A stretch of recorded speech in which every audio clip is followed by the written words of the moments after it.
Unit 1 Accounts from Incomplete Records. Question number 13.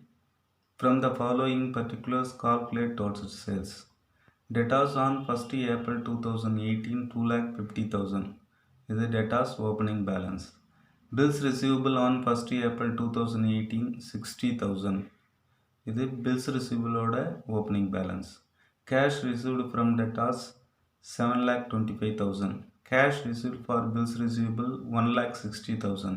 Bad debts 30,000. Bills receivable dishonored 15,000. Return invoice 50,000. Sales return. Bills receivable on 31st March 2019 90,000. This closing bills receivable. Sundry debtors on 31st March 2019 2,40,000. The closing sundry debtors. Cash sales 3,15,000. இப்போ இந்த பர்டிகுலர்ஸை base பண்ணி நாம் total sales calculate பண்ணணும். இப்போ இதில் debtors and bills receivable ரெண்டுத்துக்கான details இருக்குது. So நம்ம பில்ஸ் ரிசீவபிள் அக்கௌண்ட்டை ப்ரிப்பேர் பண்ணி bills received during the year என்னன்றதை கால்குலேட் பண்ண போகிறோம். தென் டோட்டல் டேட்டாஸ் அக்கௌண்ட்டை ப்ரிப்பேர் பண்ணி கிரெடிட் சேல்ஸை கால்குலேட் பண்ண போகிறோம். அதுக்கடுத்தது டோட்டல் சேல்ஸ் கால்குலேட் பண்ணலாம். இப்போ ஃபஸ்ட்டு வந்து பில்ஸ் ரிசீவபிள் அக்கௌண்ட்டு இது நோட்டோட ரெண்டு சைடும் போடுங்க. இப்போ ஓப்பனிங் பேலன்ஸு டெபிட் சைடில் வரும். டூ பேலன்ஸ் ப்ராட் டவுன் அப்படின்னு பில்ஸ் ரிசீவபிளோட opening balance. Bills receivable on 1st April 2018 60,000 அதை எடுத்து எழுதுகிறோம்.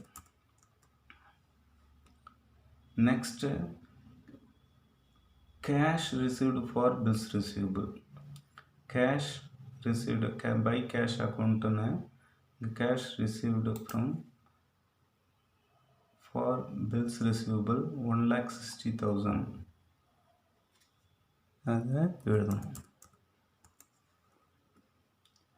Next, bills receivable dishonored. Bills receivable dishonored 15,000 இருக்கு இல்லையா, அதை வந்து இங்கே பை debtors account அப்படின்னு எழுதுகிறோம். 15,000. அடுத்தது க்ளோசிங் பேலன்ஸ். பில்ஸ் ரிசீவபிளோட க்ளோசிங் பேலன்ஸு.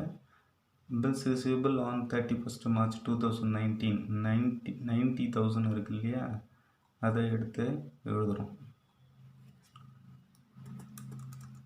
90,000. இப்போது டோட்டல் கிரெடிட் சைடோட டோட்டல் இது மூணுத்தையும் கூட்டினோம்னா நமக்கு வந்து 2,65,000 கிடைக்குது. ஸோ அதை எழுதுகிறோம். 2,65,000. அதை இங்கே டெபிட் சைடும் எடுத்து எழுதுகிறோம். 2,65,000. இப்போ இந்த 2,65,000லேருந்து 60,000 லெஸ் பண்ணால் நமக்கு வந்து 2,05,000 கிடைக்கும். 2,05,000.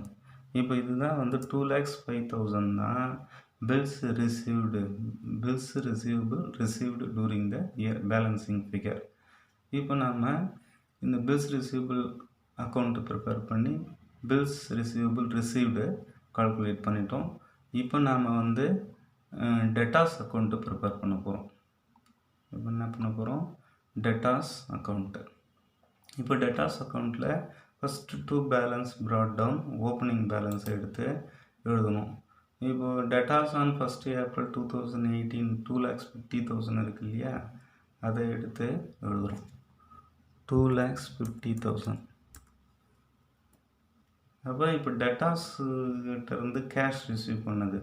கேஷ் ரிசீவ்டு ஃப்ரம் debtors 7,25,000 இருக்கு இல்லையா, அதை வந்து இங்கே பை கேஷ் எழுதுகிறோம். Cash received from debtors 7,25,000. அடுத்தது பேட் டெப்ஸ். பேட் டெப்ஸ் வந்து 30,000 இருக்குது. ஸோ 30,000 இங்கே bad debts. Next return inwards. Return inwards வந்து 50,000 இருக்குது. ஸோ 50,000 ரிட்டர்ன் இன்வெர்ஸ் எழுதிடுறோம். அடுத்தது இந்த bills receivable received during the year நம்ம கால்குலேட் பண்ணோம் இல்லையா. பில்ஸ் ரிசீவபிள் அக்கௌண்ட்டில் வந்து டெபிட் சைடு இருக்குது. அது வந்து இங்கே டெட்டாஸ் அக்கௌண்ட்டில் கிரெடிட் சைடு வரும். அதே போல் இந்த பை டெட்டாஸ் பில்ஸ் ரிசிபிள் டிஸானர்டு இங்கே பில்ஸ் ரிசிபிள் அக்கௌண்ட்டில் கிரெடிட் சைடு இருக்குது இல்லையா, இது வந்து இங்கே டெட்டாஸ் அக்கௌண்ட்டோட டெபிட் சைடில் வரும். ஸோ இப்போ நம்ம bills receivable received during the year இங்கே கால்குலேட் பண்ணோம் இல்லையா, அதை இங்கே நம்ம எடுத்து எழுதுகிறோம். 2,05,000.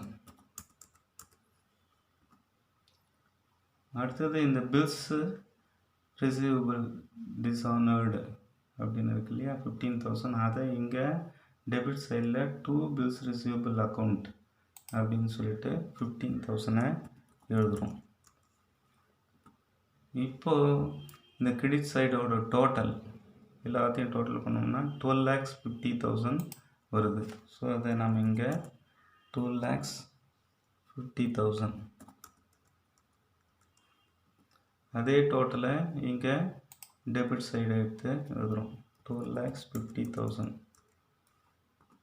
இப்போது இந்த 2,50,000லேருந்து இந்த 2,50,000 அண்டு 15,000 லெஸ் பண்ணோம்னா, அதாவது இது ரெண்டுத்தையும் ஆட் பண்ணால் 2,65,000 கிடைக்குது.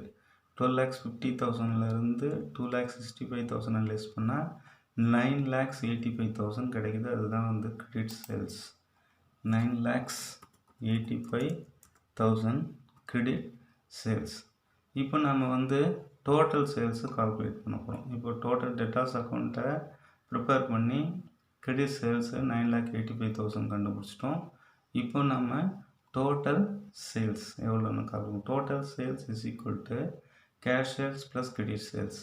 கேஷ் சேல்ஸ் நமக்கு கணக்கில் கொடுத்துருக்குறாங்க 3,15,000, அதை நான் எழுதியிருக்கேன். அடுத்தது இப்போ நம்ம கிரெடிட் சேல்ஸு கால்குலேட் பண்ணியிருக்கோம். கிரெடிட் சேல்ஸ் வந்து 9,85,000. ஸோ இப்போது cash sales plus credit sales இப்போ இது ரெண்டுத்தையும் ஆட் பண்ணுறோம். 3,15,000 ப்ளஸ் கிரெடிட் சேல்ஸ் 9,85,000. இப்போ இது ரெண்டுத்தையும் ஆட் பண்ணோம்னா 3,15,000 ப்ளஸ் 9,85,000 ஆட் பண்ணால் 13 lakhs கிடைக்குது. ஸோ நம்ம 13 lakhs டோட்டல் சேல்ஸாக எழுதிடணும்.